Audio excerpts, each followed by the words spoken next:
Hello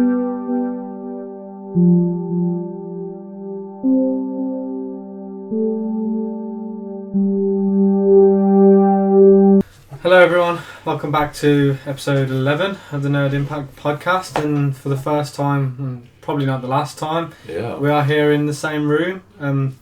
We have co-hosts in the same country for the first time since starting this podcast, which is quite exciting. Welcome everyone. This week's new theme, going back to movies this week, is the extremely cult classic and ever-growing popular film Scott Pilgrim, directed by Egar Wright. So I'll pass over to you, Nath, and you can talk all about it. So hello, we're actually in the same room, which is very cool. But we've got a whole new microphone as well, so hopefully we're sounding a lot better as well. Today we're talking about the 2010 adaptation from the comic books of Bryan Lee O'Malley. Great series, and this is one of my favourite films of all time. My most watched film. Most rewatched film. So I'm very excited to talk about it. And so I'm going to just dive straight in and get into what makes this film incredible and how it sort of developed its cult status. So. Yeah, I mean, first things first. What was the impact for you? I mean, you've already said it. It's your most rewatched movie. So what kind of did that for you? What's the replay value for you? Yeah, so this came out in 2010, so that was like a pretty formative year for me. So I was like 12 years old at that point. This is the first film I ever bought on iTunes. Like all those on my iTunes account before this was South Park episodes. It was very, very typical of that generation, I suppose. But so this film came out and my friends went kind of nuts over it in Australia. They were like, that was just the first time I'd sort of ever read, Empire magazine? The first time I'd ever read Empire was their review for Scott Pilgrim. And I bought the film on iTunes, and I just, every time I had, back in those days, it was the first like iPod touches and stuff like that. And that was one of the few things I had on there was Scott Pilgrim. So it just ended up, like, even certain scenes I just replay back, and I don't know. On an iPod touch? On an iPod touch, yeah, so... I don't know. It was very much of its time, I suppose. But yeah, I loved it to death back then. I still do. Having rewatched it for this podcast episode, I still think it definitely has deserved this cult status because, I mean, for many reasons as we'll get into. But I also read because I watched the film. I also read the comic book series, the graphic novels by Canadian artist Bryan Lee O'Malley, which has his artwork features throughout the film, and it's a very distinctive style.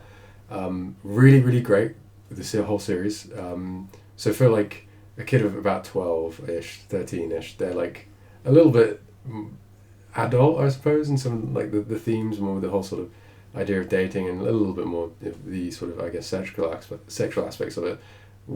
So that was a draw for it. So that's what made it very popular with kids in my school and that. But a really great series, and definitely worth it. It sort of really plumbs the depths of sort of like depression. Like one of the series is called Scott Pilgrim: The Infinite Sadness, which is fantastic, but it's all about his sort of like, which doesn't get featured very prominently as a film, as we'll get into, but it's like him post Ramona leaving him again for Gideon, and how he sort of recovers up to that, the final fight with Gideon, and it's really, really great. But so does the film cover the entire series? Yeah, the film does, which is probably why people, we've got to be clear with it. It was a box office flop. That it made not even half of its budget back.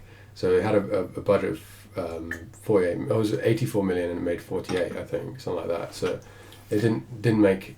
It's kind of the curse with Egar Wright, though. Like all his films are phenomenally crafted and well received, but never make any smashes in the box office. Never make him any money. So I suppose you got to, you can't win everything as a filmmaker. But he does. This film is, as I suppose, Egar Wright is very well known for his, particularly his editing style. So his sharp cuts, transitions, stuff like that. He's absolutely flawless with that. And Scott Pilgrim is definitely like a masterclass of his style. I think he really established it with Hot Fuzz and Shaun of the Dead, but he really perfected it here and gave a much more American twist, I think. Yeah, I'd say so. Canadian twist. But the film has a fantastic cast. I mean, it's got so many superheroes in it, which is funny. It has prior to Henry Cavill, it's got Superman's Brandon Roth. Yeah, Who's also now in the Flash. No, is it Flash or the other one, Legends of Tomorrow? Yep. Plays that, the Atom, doesn't he? Mm-hmm. So and then we've got Brie Larson, of course, as Envy from the Clash at Demon Head. One of my favourite parts of the movie. But yeah, she's a phenomenal performance in this. And then we've also got Chris Evans as Lucas Lee, another highlight of the film, actually. So the MCU is quite well represented. And yeah, I think maybe dive into the plot, I guess. Yeah. So I think that should be a lot of me talking for this episode, because this is just definitely one of my favourites. But yeah, it effectively starts off kind of like almost a cold open that Scott Pilgrim is dating a high schooler, and it doesn't really provide you much context aside from that, except it's set in the unusual world of Toronto, Canada. So the whole film and this book series as well is sort of like a fantasificated side, like idealized sort of world where like everyone's larger than life. There's all these fights and there's all these powers, and it's very, very loose in the world building aspect, but it just makes a weird kind of sense, I suppose. So Scott Pilgrim's dating this high schooler called Knives Chow, and all of his friends. He's in this band called Sex Bob-omb, and all of his friends are slating him for dating this high schooler, and like you're clearly falling apart because he's 22 and she's 17, all that sort of side of things. But he basically ends up bringing Knives to see a rehearsal for Sex Bob-omb, and the opening song is so good for this film. I love it so much. Launchpad McQuack, and yeah, the soundtrack as well is a massive highlight of this film. That Threshold was one of my favourites that I have literally purchased the whole soundtrack on iTunes. So, but yeah, so the film basically follows Scott's initial relationship with Knives and how sort of uneventful it is. Like, she's still at school, so she's discussing yearbook club. They don't really do anything. They go to arcades, they eat pizza, and it's all very, as Scott says, it's all very nice, right? Like nothing eventful's happening, and then one day he has this sort of dream of a girl sort of roller skating through his mind, essentially, and he gets obsessed. And then the next day he goes to the library with Knives and he sees this girl, and her name is Ramona Flowers, as he comes to know. But she basically gets invited to this party with that Scott and his friends attend through through Julie, who's Aubrey Plaza's character, who's a highlight of this film as well. This was before Parks and Rec's fame as well, wasn't it? Yeah. So this was one of her first roles. So this film, even though it bombed, was very much a launchpad for a lot of fantastic careers nowadays. Less so for Michael Cera, I think. Like, the main characters seem to have not done as well as the side characters, really, which is interesting. But anyway, and so effectively he gets obsessed with Ramona, and so he orders a CD on Amazon and waits the whole day for her to come and deliver it.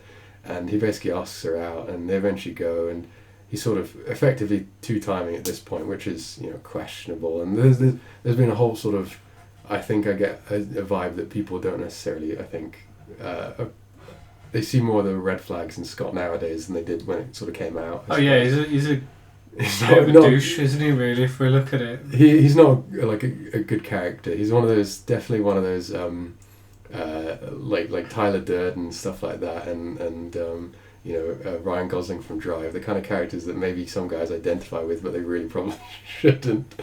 So, but yeah, and basically he ends up dating Ramona, and at the same time as Knives, and there's a whole conflict of that, and he eventually breaks up with Knives while he was already dating Ramona.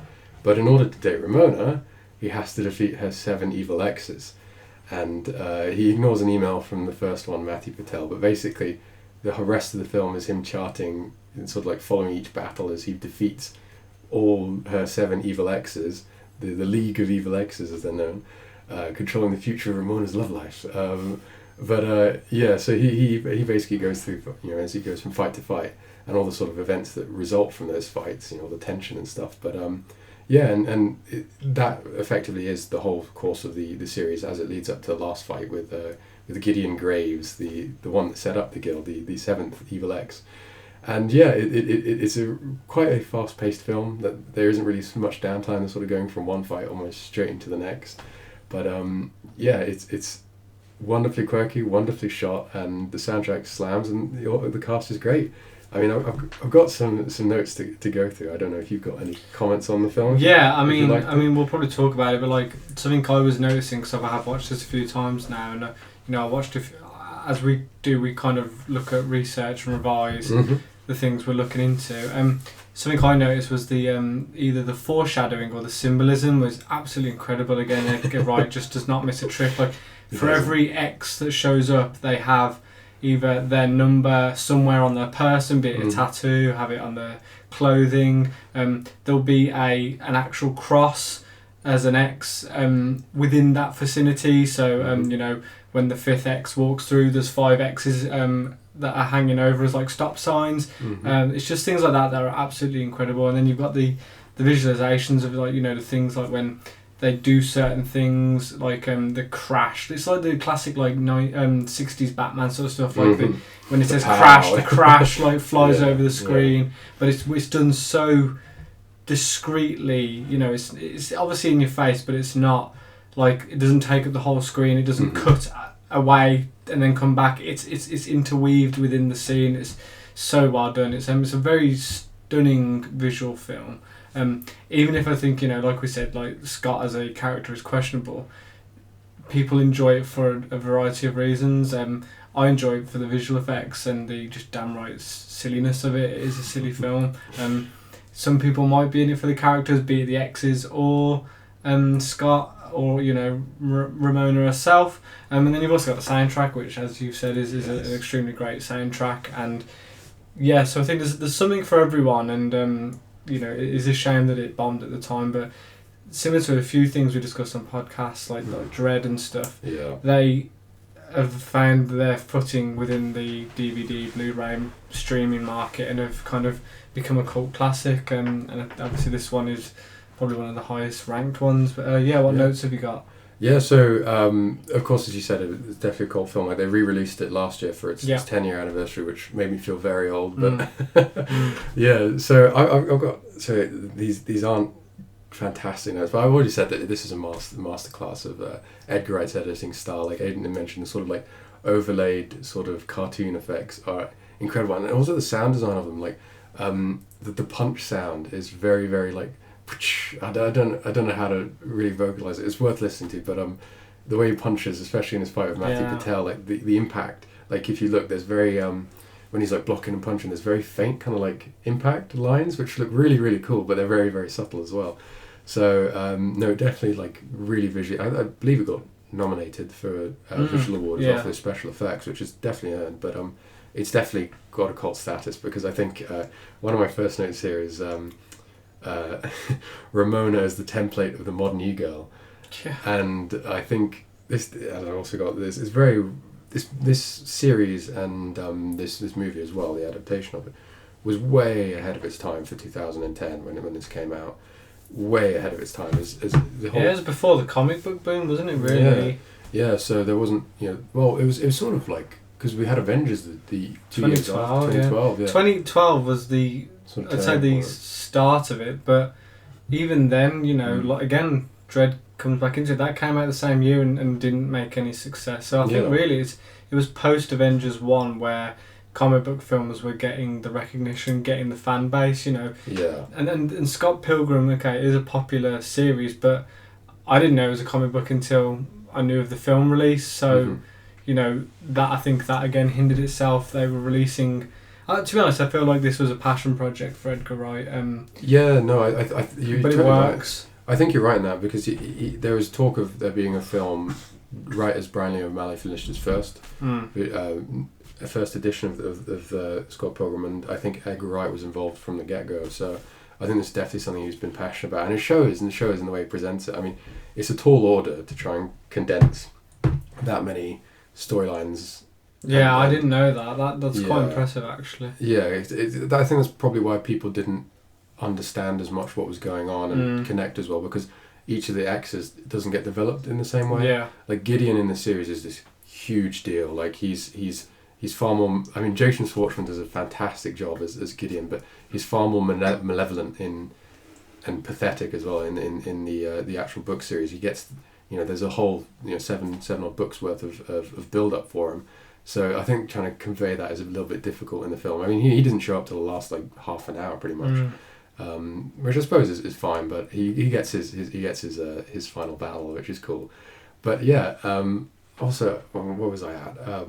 Ramona is the template of the modern e-girl, 100%. You know, changing her hair, like just the whole aesthetic, the quirkiness of it is that I've seen on YouTube there's this terrible song where it's like Scott Pilgrim ruined the modern woman, and it's this really crappy song. It's just blaming Ramona for ruining women is terrible, but the point stands is that like it's sort of definitely influential nowadays if you think about it. Like I know a lot more people of my flatmates in my first year, they all loved it.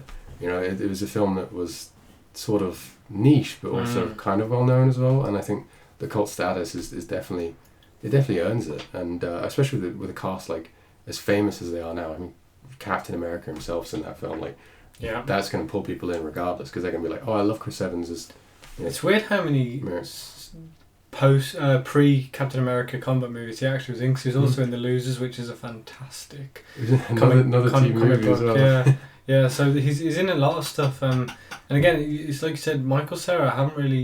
I know he did a bit of voice acting, but I haven't really seen him in anything since then. No, neither have I. This was kind of his like big break, I suppose. He does a lot of almost side casting sort of stuff now. So yeah, it's interesting. Something that you just reminded me about, something that I enjoyed a lot as well, is how fresh and how real the dialogue is and how well it flows. Like it does just sound like a conversation.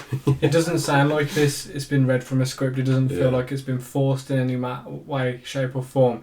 It's just very fluent and just kind of comes and forth. And like, you know, Aubrey Plaza's character, like the things she says and stuff like that's believable, and I could see her as, especially, you know, that character saying something like that, and it doesn't feel forced, which I think is really good. Again, Edgar Wright's dialogue in his movies are absolutely insatiable. Like, and for people who aren't, for some reason, wouldn't be aware of Edgar Wright, you know, watch Shaun of the Dead, watch Hot Fuzz. It's the World's End as well. World's End, yeah. So they're kind of his big ones, and then obviously Scott Pilgrim. I think he just released a new one, One Night in Soho. Yes, I want to watch that. I don't know how good it is. I've heard Anya Taylor-Joy in it. I've heard quite good things. One thing I will say with Edgar Wright is I still would like to have seen his interpretation of Ant-Man. I think that would have been extremely good. I think that would have been a far more sort of, as you mentioned, like the original kind of Batman style. I think he would have gone more for the pulp look, I think. Yeah. Far more cartoonish. Yeah. But I digress. What else? So I do have to say that you are right with Aubrey Plaza as Julie. Like, one of the points that I do want to say about that is there's really, really interesting sort of like editing touches to it, because in when he first goes to this party and he says, oh, you know, do you know who this is? And Julie finds out that he's trying to, you know, get with Ramona Flowers. She's like, you cannot date her, Scott. Like, you know, she's the coolest girl here. She's got all this baggage and stuff. And you get this montage of people being like, she's got battle scars, dude. And I just love it. Like, it really sets up, gives you the sort of background of the character of Ramona. But Julie, as she talks, she gets more and more serious and angry with Scott. Like, it focuses on her face and the background fades to black. And then it gets, you know, she keeps switching between Scott saying something and then Julie getting more angry. And eventually he goes like, oh, but there's just something about this girl. And she goes, no, Scott. And it cuts to black, and then you hear all the people in the party like groan, because it was like the lights of the party were actually going down. And it's a really small touch, but I really loved it. And then like when she's working in the coffee shop, she does this. She starts like swearing all the time at Scott, but he like senses it. Yeah. And he's like, well, how can you do that with your mouth? And there's a sort of almost like fourth wall break. There's a lot of self-awareness that. Yeah, it's almost quite meta, isn't it? But they're unaware of why it's happening, but kind of just go along with it. Yeah, it's very video gamey, isn't it? I mean, that's the whole point. Absolutely. It is a video game, but they really embrace that style and go with it. You know, like down to the fact like he gets a one up and utilises it at the end to get a life. Was really clever. It's a great film, to be honest. I hadn't watched it in a long time, and then rewatching it, forgot how good it was. And I think, you know, this is the beauty of this podcast, is we are like revisiting things that we may have watched many years ago, but this film stands the test of time so well. Like, it still visually is up there as one of the best looking films. But again, it's down to the director and the writing team and the the creative team. But it is so good. Like, again, I don't hold it as to a flame as much as you do, but visually I appreciate how phenomenal this film is. No, absolutely. Like, I think it's all down to like the art style. Like the kind of as you said, the sort of video gaming style of things. Like the first fight with Matthew Patel, like it shows a big fight and he does like a 64 hit combo and stuff like that. Like it's all very distinctly.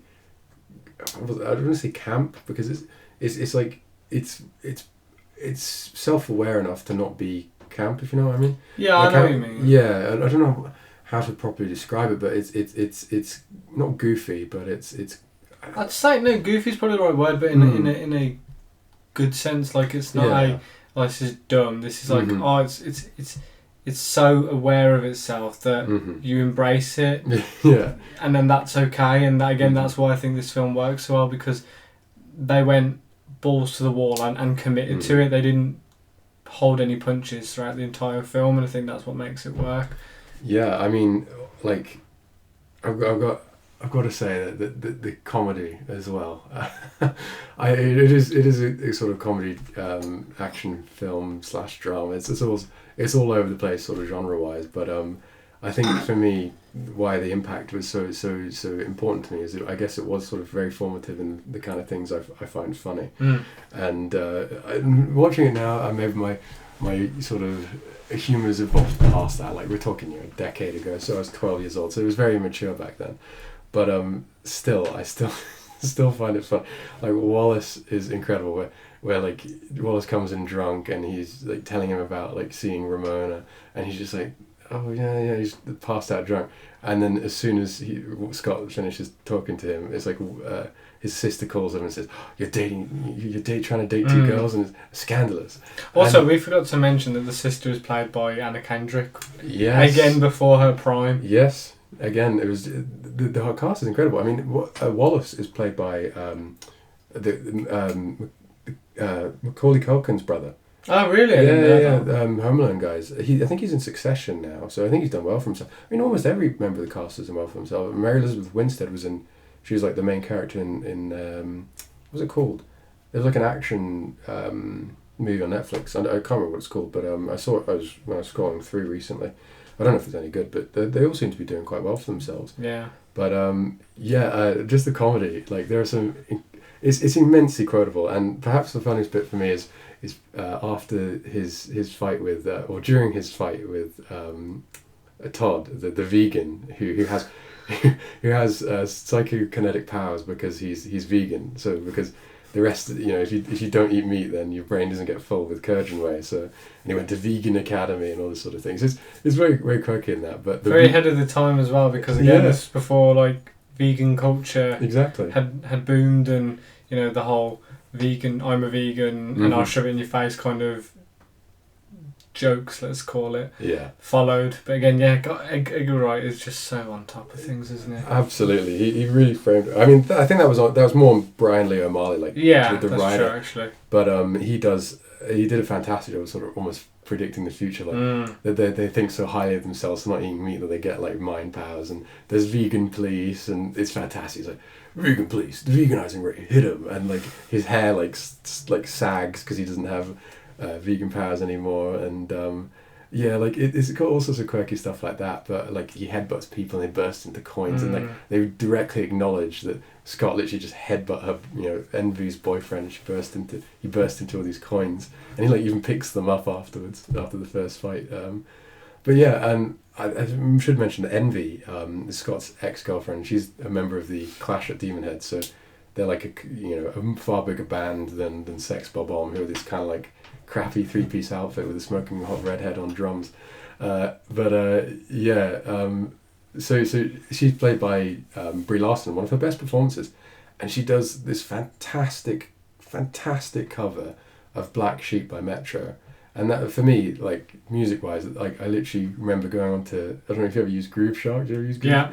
Yeah, I remember when this came out, I remember I had this, the first computer I got, I had this HP Touch Smart PC, this big thing. We still have it at home, but it was one of those first sort of early integrations of touchscreen into desktop technology. It was pretty terrible, but I remember going on Groove Shark on that and typing in the Black Sheep version of that, and just all I could find was the original version. I just couldn't stand it compared to the Brie Larson one. But in recent years, I do enjoy both versions. I still prefer Brie's, but which you can actually get on YouTube, because I think the band allowed them to publish it because they recognised how... Was that popular? Yeah, which must feel kind of bad that Captain Marvel sort of... Well, it actually must feel pretty good, actually, that Captain Marvel's, got this probably more so now she's Captain Marvel. Yeah, it must be an honour to have her sing like the penultimate version of your song, basically. But yeah, the Clash of Demon Head bit's one of my favourite parts of the whole movie. Like, it's time for Toronto to drown and the sweet sorrow of the Clash of Demon Head. But I mean, I could literally run through quotes of this movie. It's that sort of ingrained in me, and I think I've met people who have the exact same thing. Like one of my flatmates from uni, he's bisexual, and so he always would refer back to the bisexual character in this, Roxy, who's the 6th Evil Ex, and she makes this line, Ramona says, "Oh, I was just a little bi-curious," when Scott says, "Oh, you had a sexy face," as he called it, and she's like, "Well, honey, I'm a little bit bi-furious," and my flatmate, would constantly, well, not constantly, but whenever he got angry, he would say he's bi-furious, which is I think a brilliant line, a really, really brilliant line. But I think in terms of the comedy, it definitely was quite one of the important sort of building blocks for me, I think. So. Yeah, I mean, that's something that Michael Cera is probably quite well known for, but he delivers things in such a deadpan way that I enjoy it. Like, I love my deadpan humour, and his whole kind of delivery throughout this film, there's little emotion, and it's very deadpan, and like as you were saying, actually, within that bit with the 6th Ex, he's like, when he says to Ramona, he's like, "I'm in lesbian with you, I'm in love with you," and again, it's delivered so quietly and quickly, but that's one that I really enjoyed, because that's something, again, I do, like, mix up a word and try and shoehorn my way past it, but brilliant. Oh yeah, definitely. I'm in lesbians with you. That is also one of the key quotes that I heard in my first year flat. But yeah, I mean, I still can't think of perhaps I can't think of a film I've watched more than this. I've gone back, and it's like a comfort watch, if you know what I mean. Like, if I just want to see a scene, or the Black Sheep bit, or just the first fight with Matthew Patel, like. Which is brilliant. Like, he sort of crashes through this the ceiling and he kills Crash and the Boys, which is terrible because they were a great band with their classics such as "So Sad" and "We Hate You, Please Die." But I just literally go to this film and just watch bits of it and just like integrate it sort of into me. Like would you put it up there as one of your all times? Like, definitely one of my all times. I mean, I've seen better films, right? Like, I acknowledge that there's problems with this film. Like, I've read the comic books, so the pacing's all over the place. There's not much introduction. There's not much build up for any of the exes, to be honest. Like, they're kind of there, immediately fight, and then they're gone. Yeah. There's not sort of any, I guess, character development or really. Like, Ramona's not as their whole kind of weird dimensions that they're both not really good people, and they do kind of underestimate how terrible Gideon is, in that his manipulation of Ramona goes a lot further, and it's all sort of, it's basically just developed better in the comics, as the format would allow. But for a film, I mean, it's impressive that he managed to get pretty much all of it. Condense it so. And it's not an overly long film either. It's like about an hour and 40. Yeah, it's nothing. Which in like modern day movie standards is actually short. Yeah, we're looking at blockbusters that are normally pushing 2 hours as an average. I mean, I know you said, like, obviously you acknowledge there's better films, but I think that's the beauty with films and subjectivity is people, like, again, Oscar winning films I don't think many people actually rate Oscar-worthy films as their favourite films. Yeah. You can't deny when there's good acting or good directing or soundtrack and stuff, which this has in spades. But it connects to you, and I think that's when you know a movie's good, is when it gives you a connection, and it's, be it be a fun film, a sad film, however that connects to you. But this clearly for you was the offset of some humour and your like, I suppose, taste in things, which is, I think, is awesome. I must say, like I said, I've watched this a few times but never really appreciated as much as I should have until this watch. And then I, like I was saying to you, I did a bit of research. And for anyone who basically wants to know more, or, is listening to what we're saying about the direction and how well paced like certain things are, go and watch Cinewins on YouTube. I'm going to do a shameless plug for him, but he does this everything great with certain films, and I checked his for Scott Pilgrim, and literally he cannot sing praises enough about the the Easter eggs and the foreshadowing, and just how well it's put together and how well crafted this film is. So if you don't buy our words for it, definitely go and watch that YouTube video, because it made me reevaluate actually how good this film is, and I had a better appreciation for it after I watched that video and then watched it again. So yeah, it's definitely gone up in my estimations after that. I think it's also one of those films that as you watch it, each sort of rewatch, you learn, see something there. I've watched it upwards of 25 times over my lifetime.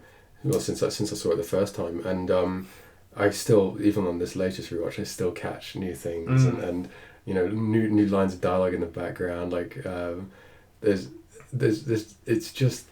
so much going on at every minute almost. Absolutely. Like it's a very fast paced film, and there's a lot going on the screen, and I can understand why some audiences who didn't know the sort of source material would go and see that expecting like a kind of, I guess, typical blockbuster, I suppose, and come out the cinema very, very confused as to what they just watched.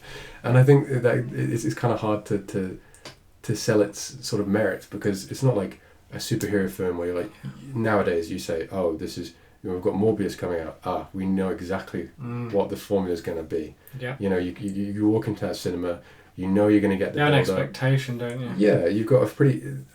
I don't want to say that it's formulaic, but there is there's formula with Marvel films. If we're honest, Marvel films, though they are the gold standard to a lot of superhero films, they are very formulaic. Like there's, it goes from A to B, and there's an explosion, and there's normally a hole in the sky. Like it's become a bit of a meme and an inside joke. Whereas Scott Pilgrim dives in pretty quick and fast, which is, I like that sort of thing. I like films that get straight into it, and you kind of know what you're in for. But again, something else I figured, like I looked at during the research, is that the trailer's completely similar. Again, I know I keep bringing up Dread, but they were around the same time with the comic book, pre-comic book boom and stuff. But it got missold via marketing. Yeah. So the trailers didn't show you this fantastical, like balls to the wall head fuck of a film.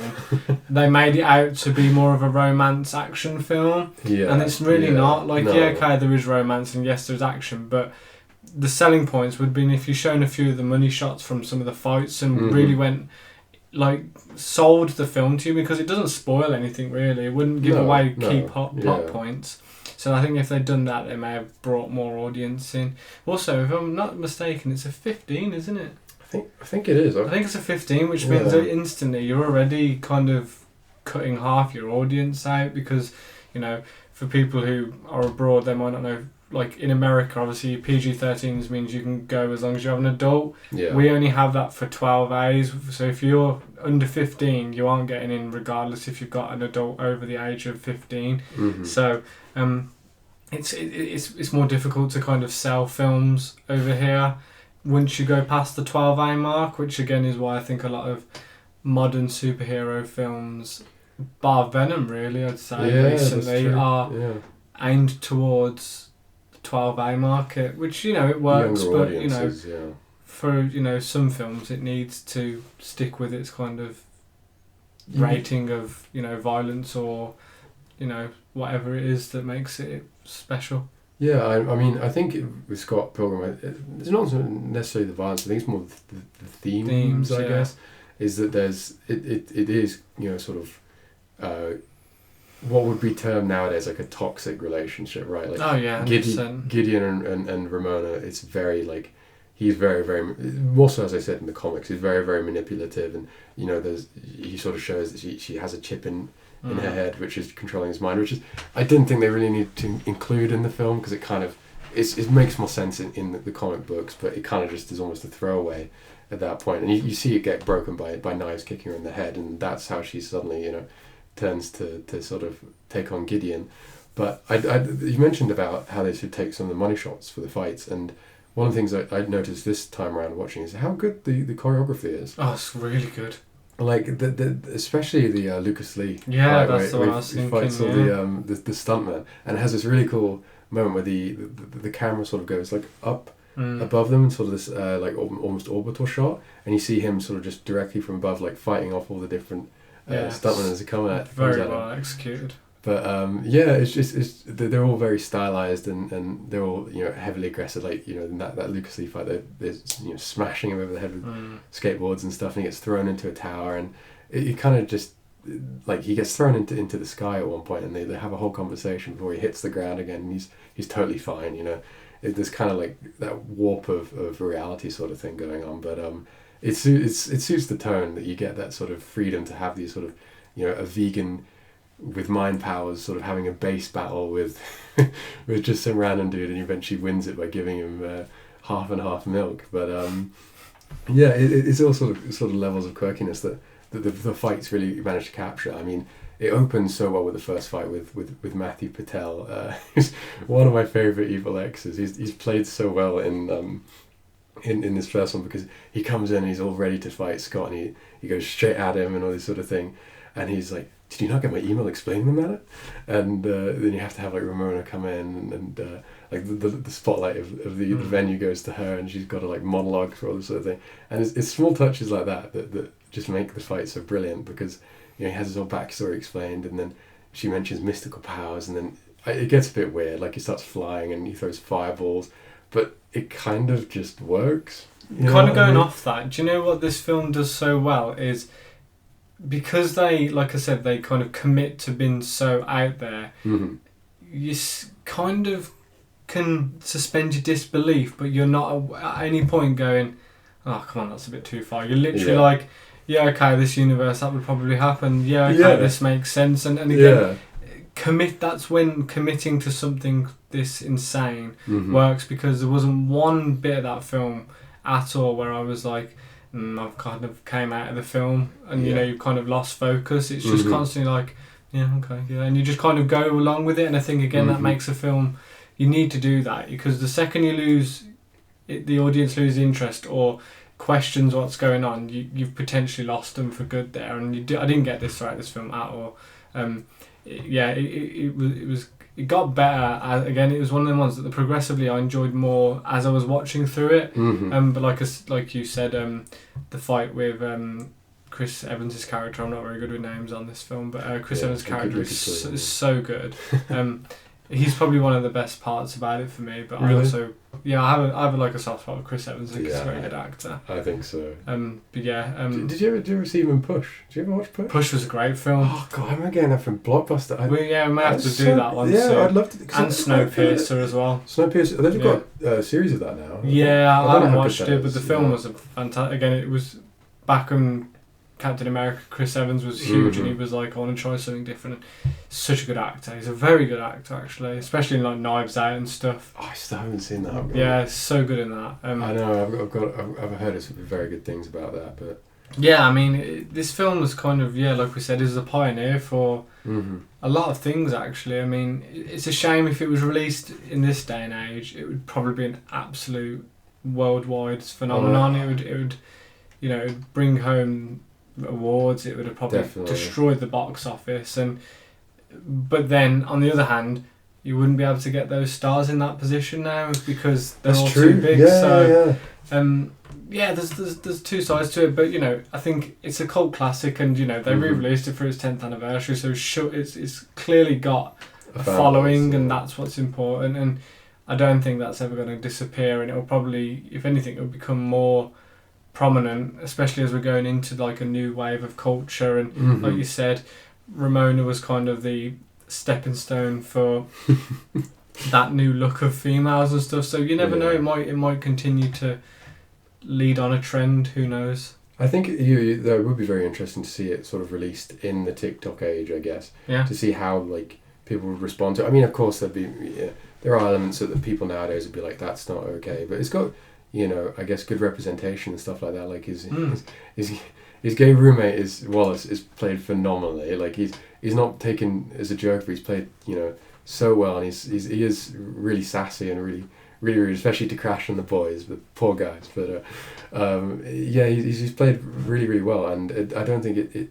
I think one of your points is that, you know, it sort of commits fully to that sort of weirdness, right? Yeah.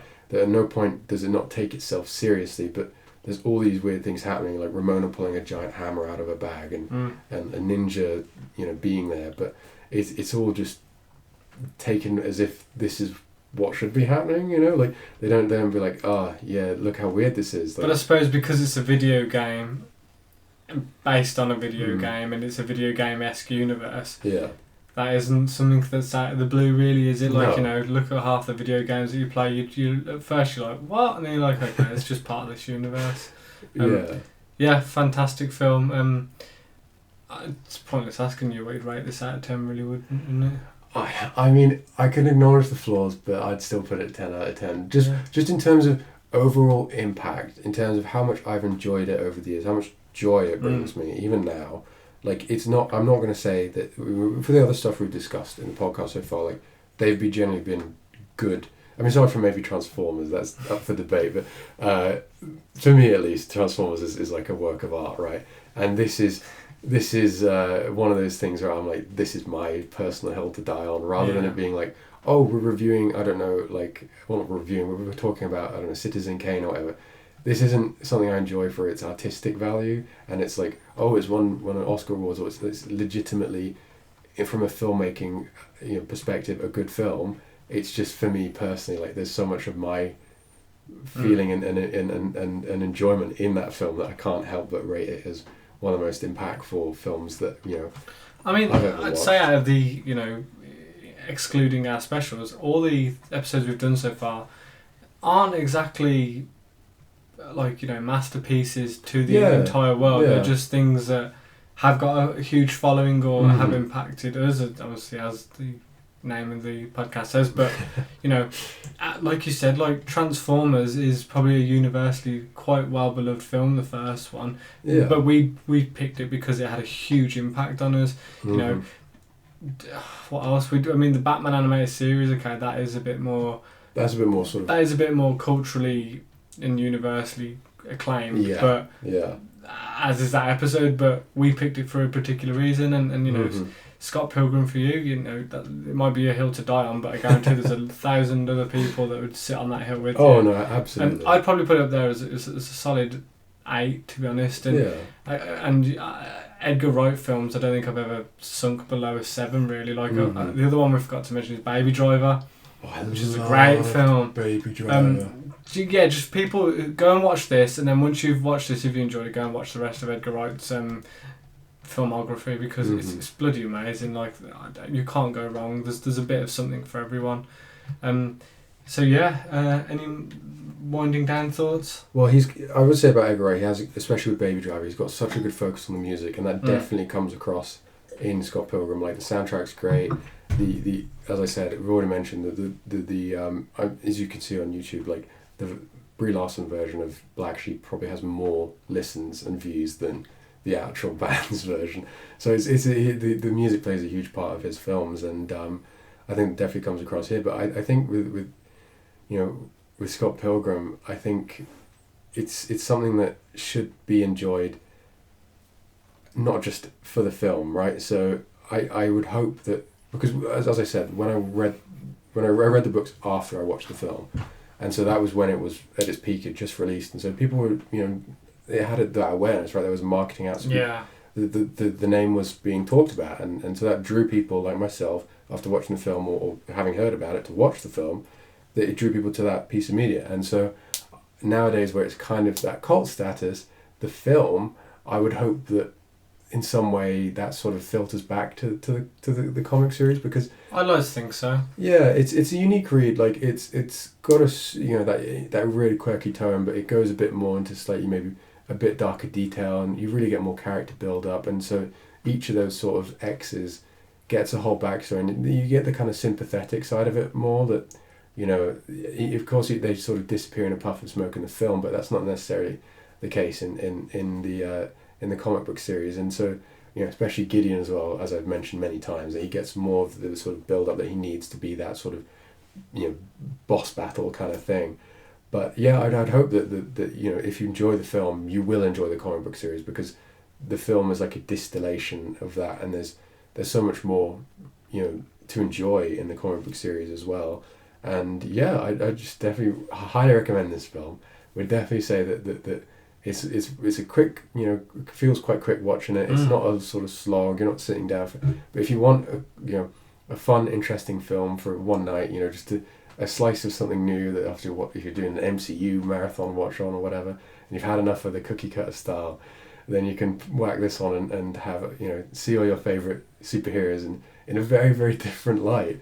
And I think it deserves that cult status, and I'm just glad to talk about it. I've been saying a lot this episode because it's something really near and dear to my heart. So yeah, I think I would highly recommend people watch it and just appreciate it for what it is. I don't know if you got any last remarks? No, yeah, you basically said it all yourself. I definitely think this is one to watch.